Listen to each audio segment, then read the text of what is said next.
Let's now move on to our first main topic today. Chris, what is our first main topic today? The first topic is coming from Kevin W. Crutchfield. Hey, John and crew. The Suicide Squad will reportedly get its first table read next week, and another member of the cast may be locked in.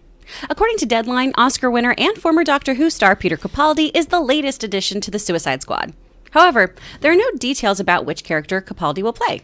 John, who do you think he's going to play? Who do you think he's going to be, if he's even locked into this? Look, I got to be honest with you. I don't know anything about Peter Capaldi.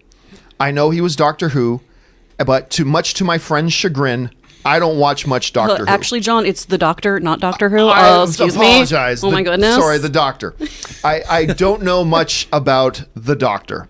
Other than the fact that when I was a little kid, I watched some of it when it was the dude who had the scarf and the big hat. Tom Baker, yeah. I watched a little bit of Tom Baker's when I was in. That's why I know who the Daleks are, but that's about it. Now, I remember people saying, wait, Oscar winner? I don't remember him winning an Oscar. Then I looked up, it's like he won an Oscar because he directed and produced a short film. So he won an Oscar for a short film once, which is no small feat, don't get me wrong. So for those of you wondering, wait, so what's going on here? What's this about him being in Suicide Squad? This is the report that came out at Deadline. They were the first ones to break this. They were Doctor Who actor, 1995 Oscar winner Peter Capaldi is boarding James Gunn's The Suicide Squad at Warner Brothers.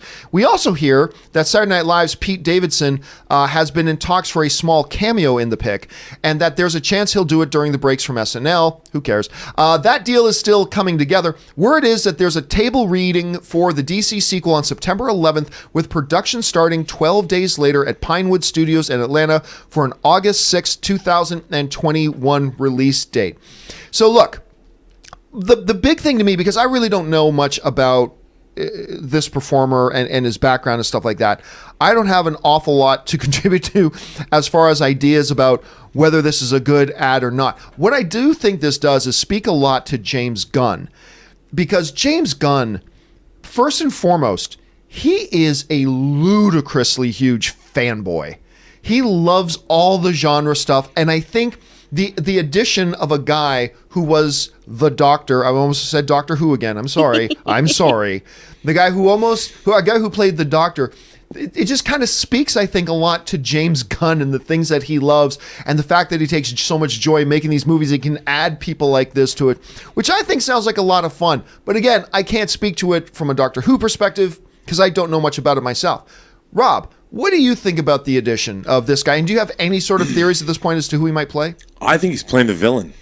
I mean, one of my favorite things of the last 20 years that's been on television is the Torchwood Season 3. It was only 5 episodes long. It's called Children of Earth. It's a miniseries. It is, if you like science fiction and I'd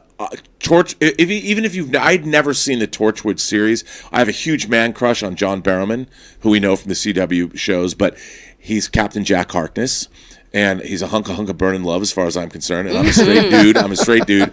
But Peter Capaldi plays a British, I guess he's in Parliament, who knows what's going on. First of all, Children of Earth is so good, it's so dark, and it's so scary. And it's such great science fiction, but he basically plays a guy who knows what's up. He plays a really, I would say, a bad man. I mean, he's a family man, but his portrayal in these 5 episodes it makes you angry, and then it's totally heartbreaking by the end. And I think James Gunn probably saw that and said, this guy, if he had a little bit more darkness, he could have been a Bond villain. He could still be a Bond villain, but I'll bet he's the villain in Suicide Squad. That's an interesting idea. Chris, as somebody who's watched a lot more of The Doctor than I have, what do you think about this edition? I am so excited. I love Peter Capaldi. He's an amazing actor. And I know you haven't seen any Doctor Who, but you know what you would like, John, because you like political dramas and things like that? He was on a great show called The Thick of It. Yep. Oh, I've heard of that. He is hysterical on it. He is so foul-mouthed. He's so Scottish. I mean, it's incredible. And he is such a wonderful, versatile actor, too.